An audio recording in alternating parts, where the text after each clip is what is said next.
दोस्तों, आज हम भारत के आधुनिक इतिहास का एक बहुत महत्वपूर्ण अध्याय पढ़ने वाले हैं, रेगुलेटिंग एक्ट 1773। ये एक्ट इतना ज़रूरी क्यों था?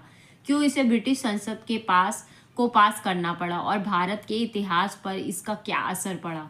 तो कुछ बैकग्राउंड समझ लेते हैं। प्लासी 1757 और बक्सर 1764 की लड़ाइयों के बाद ईस्ट इंडिया कंपनी के हाथों में बंगाल, बिहार और उड़ीसा की पूरी आय आ गई। कंपनी के अफसर अपने मन के टैक्स ले रहे थे, कहीं कानून नहीं, कहीं कोई कंट्रोल नहीं, पूरा सिस्टम भ्रष्टाचार से भरा हुआ था। इंग्लैंड में कंपनी की आर्थिक हालत भी खराब हो गई थी। ब्रिटेन की जनता और संसद दोनों ने सवाल उठाए, भारत में आखिर क्या चल रहा है?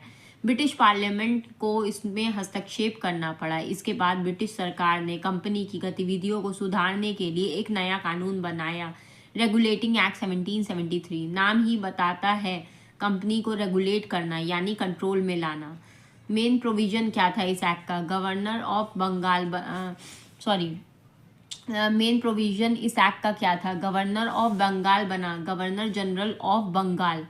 अब बंगाल सबसे बड़ा केंद्र बन गया। पहले गवर्नर जनरल वॉरेन हेस्टिंग थे। दूसरा, 4 सदस्यीय कार्यकारी परिषद, गवर्नर जनरल के नीचे एक काउंसिल बनाई गई ताकि फैसले जो थे सब फैसले मिलकर हो और मनमानी बंद हो। कलकत्ता में सर्वोच्च न्यायालय यानी सुप्रीम कोर्ट की स्थापना। यह पहला सुप्रीम कोर्ट था।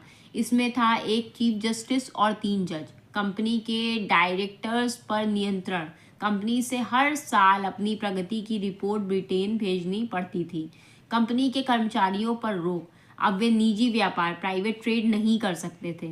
तो इसका इम्पैक्ट क्या पड़ा? रेगुलेटिंग एक्ट 1773 का सबसे बड़ा प्रभाव यह था कि भारत के शासन में ब्रिटिश सरकार की सीधी दखल अंदाजी शुरू हो गई। यही आगे चलकर Pitt's India act 1784, charters act और लंबे समय बाद पूरे ब्रिटिश राज की शुरुआत का कारण बना। तो दोस्तों, ये था रेगुलेटिंग एक्ट 1773 का पूरा सरल और आसान विवरण। अगर आप चाहें कि अगला एक्ट या अगला टॉपिक भी इतनी ही सरल भाषा में समझाऊं तो प्लीज़ कमेंट करना ज़रूर, और वीडियो को लाइक, शेयर और सब्सक्राइब करना बिल्कुल मत भूलिएगा। धन्यवाद।